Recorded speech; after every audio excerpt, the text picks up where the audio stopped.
One of the things that you will learn over time when you're DJing is learning how to you just have to get over it. If you mess up, just keep going. Mixmaster Mike, he says if you mess up, do it again so it seems like you did it purposely, then keep going. And the thing that happens is the reality of any environment where you're DJing in, it's not like a band where you're a little bit more protected. You will mess up. And playing an instrument, it's even more obvious when you mess up live. You just got to keep going. There's a sense of multitasking that you will learn over time.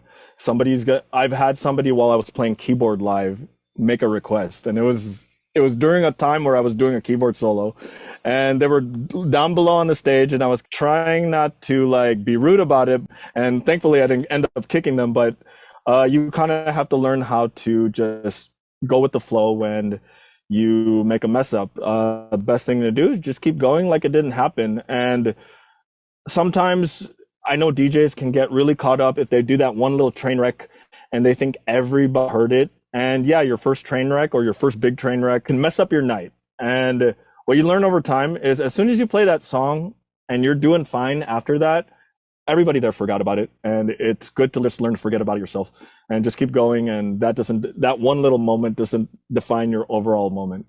It's the best thing to do is to just, keep it going. Because if you let that thing get to you, you're going to continue to mess up. And it's best to just, just forget about it.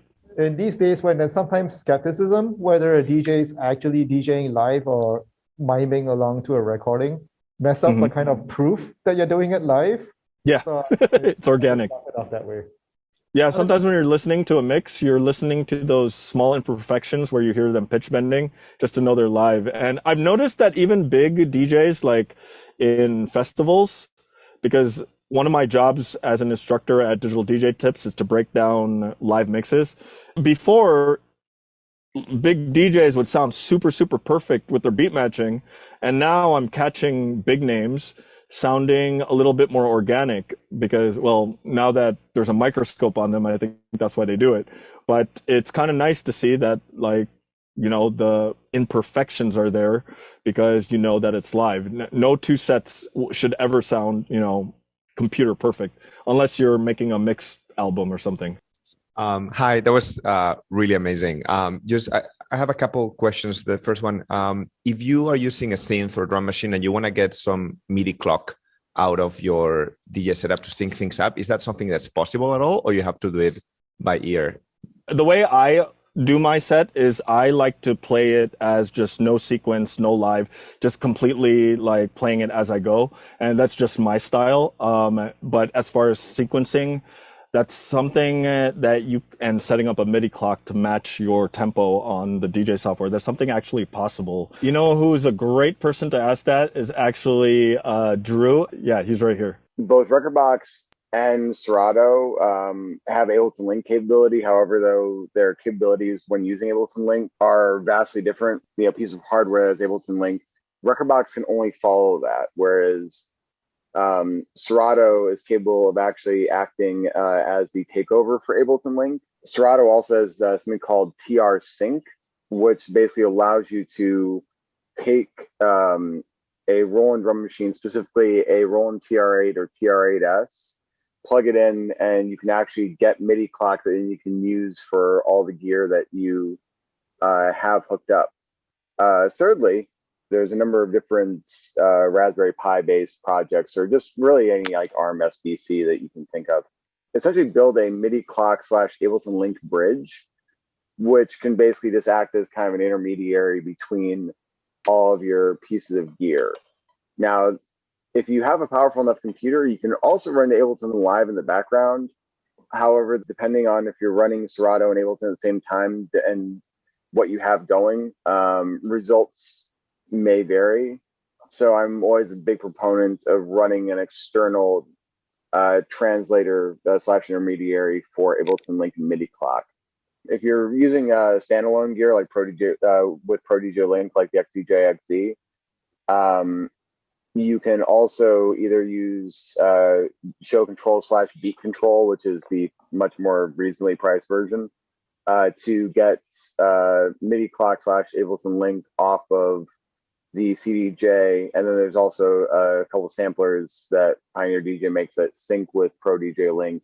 But that's a specifically standalone workflow.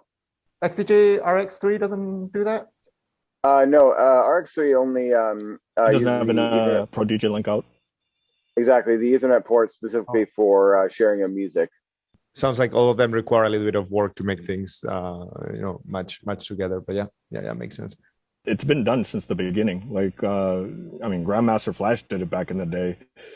Jeff Mills would bring his TR-909 and go solo with it, like just creating patterns and then muting and doubling up kick drums and hi-hats to create like a groove. It's something that really worth looking up, because it's like there are some folks who think it's a new thing to use machines with DJ gear, but it was always the thing to do in the beginning. And DJing has kind of drifted off into just the playing the music part, and with another some like, you know, doing production work and doing both at the same time is always being rediscovered throughout time. There's actually a really incredible album by Richie Houghton, Deck Specs in 909. That's actually a really good album. Yeah.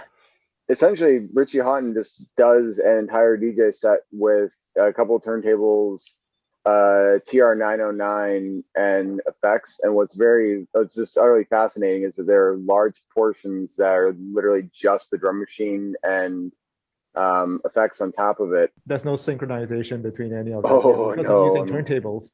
So there's no synchronization. It's all that's manual synchronization, if anything. Exactly.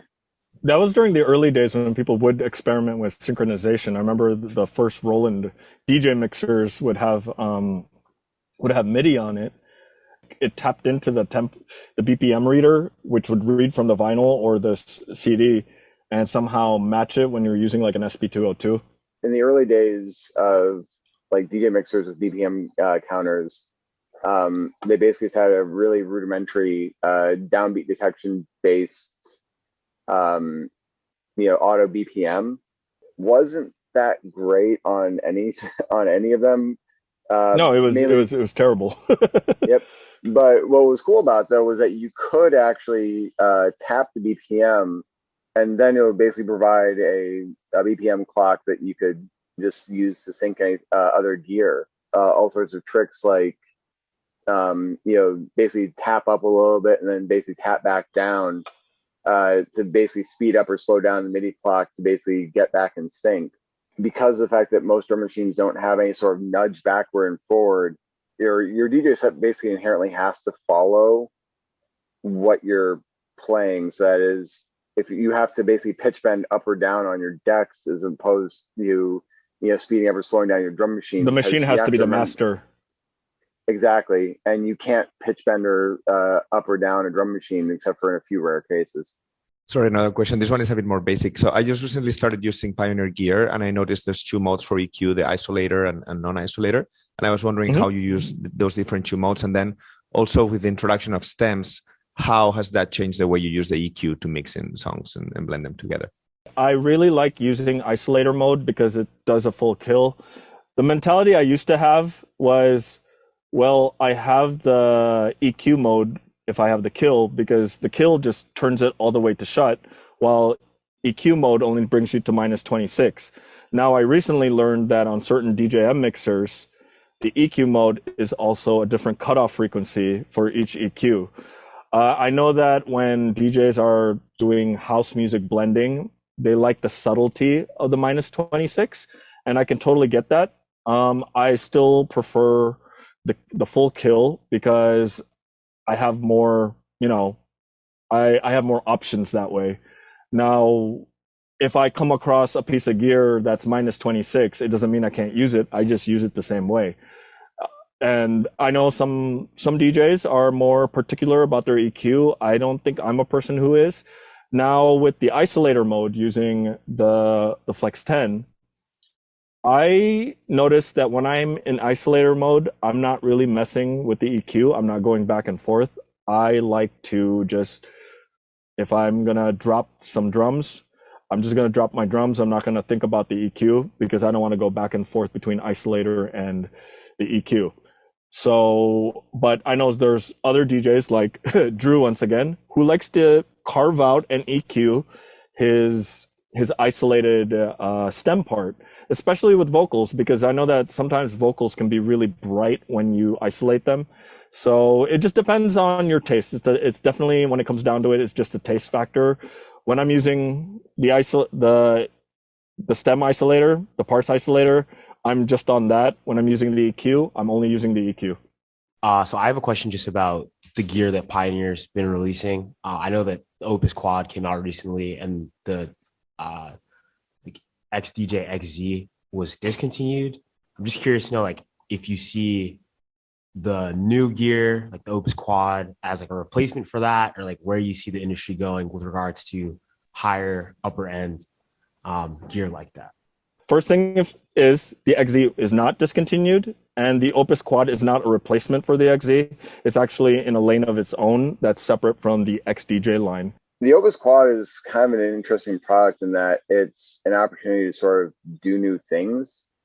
The XDJ XZ was basically made to be like a recreation of your quote unquote club standard set of DJ gear. It was made with primarily familiarity in mind, whereas the Opus Quad is a clean slate.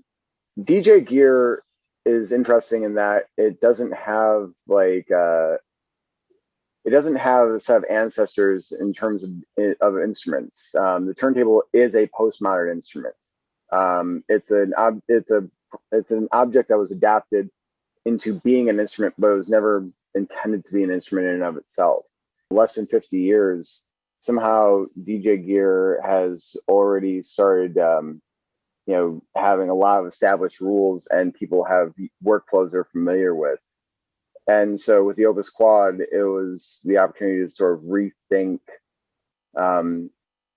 what a standalone piece of gear could be. It allowed us to experiment with new workflows, and in a way that's frankly just extremely liberating. Over time, I would imagine that elements of the Opus Quad may end up in other pieces of gear, but it is in and of itself a very, very separate piece of gear from the rest of the line. This reminds me of the time when one of your competitors, Native Instruments, they released that controller with no jog wheels, right? Yeah, same. Yeah, and it almost feels like that's kind of also like an attempt at an alternate timeline of product development. It's like, what would the world look like if jog wheels were not a thing, right? And Opus Quad seems like yet another timeline of like, what if DJ gear took a different path? It's meant to look different with the trapezoid shape. It's not, because up until Opus, everything was a solid black monolith rectangle, I like to think of DJ gear as an extension of musical instruments. Opus kind of is more of a personalization, kind of like having different colors, different shapes of guitars and other instruments. It's more of a personalization of the DJ gear. And another thing that gives that away is the fact that you can change the color of the jog ring, and it's very much focused on the personality of the person who's using it. So could you just quickly go through like the appeal of using in-ear monitors versus an actual monitor versus headphones? Like, what's different and what might be better or worse? When you're DJing, there's so many ways to use, a headphone. It's like you're not wearing it the whole time like this, The way you would be using it is either you have one ear open to the live mix, and then you're like in and out with the other ear when you're listening to what you're queuing up, or you're doing the whole shoulder thing, doing the same thing. And then some folks like to do the lollipop method of just like holding it up and then putting their headphones down. That's the control of your headphones.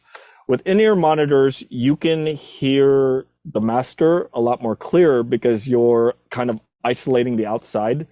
But the problem is because you're so isolated on the outside, you don't hear the outside, and it's not something where you're pulling it out, putting it back on, pulling it out, putting it back on.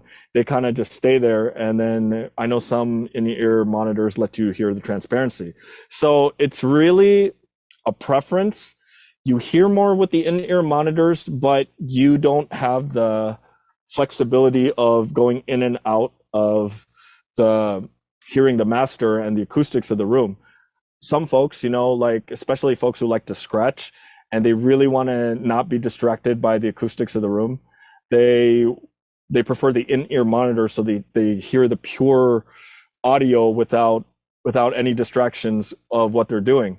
I know sometimes when I scratch, I like to just close up the headphones and actually have it on both ears, which would provide me what an in-ear monitor would do as well. And there's also the speakers that are pointed back at you. There's just like the stage monitors, which are kind of like a wedge-shaped thing that sits on the floor, usually in front of like, a live band or a live guitarist. With a guitar, it's really easy to play out of tune or play on the wrong scale.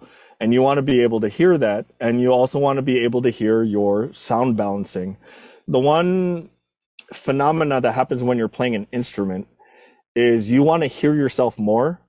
And you just have a tendency to play a little bit louder than it needs to be, which is okay when you're playing live. But when you don't have a monitor, you play even louder. I like using a monitor where I can control the volume and something that's blasting to me that's not too far away, just so I can hear the balance between the guitar and the DJ audio. One of the things I like to do with my monitors, especially when they're on the left and right, is if I can point them, I like to point them inward where I have to walk into the sweet spot. But when I back off, it's not as loud. So I like to bring them inward, walk into the sweet spot where it's loud, and I can still walk out of it so that my ears can get some rest when I'm not using them. You have to be careful with your ears because over time, they can get to a point where you can't even tell the sound quality of a sound system anymore. I remember when I played at a festival where I didn't have control of the monitor and it was insanely loud. When I walked off of the stage and I started just going to other stages, it sounded to me after my ears were worn out that all the tweeters everywhere were off. Like, I was like, why is there no treble on the stage? Because my ears were like so worn out from playing on the monitor so loud. I know some DJs who just cannot tell the difference between high distortion and no distortion because their ears are just so like fatigued over time and they probably have hearing loss. Let's thank PA and Drew for. Okay. Thank you guys. Appreciate you guys for having us. Yeah, maybe we'll hang out and listen in. So, and thank you so much. This is really cool. Thank you. Yeah, thank you everybody for having us. We'll call in.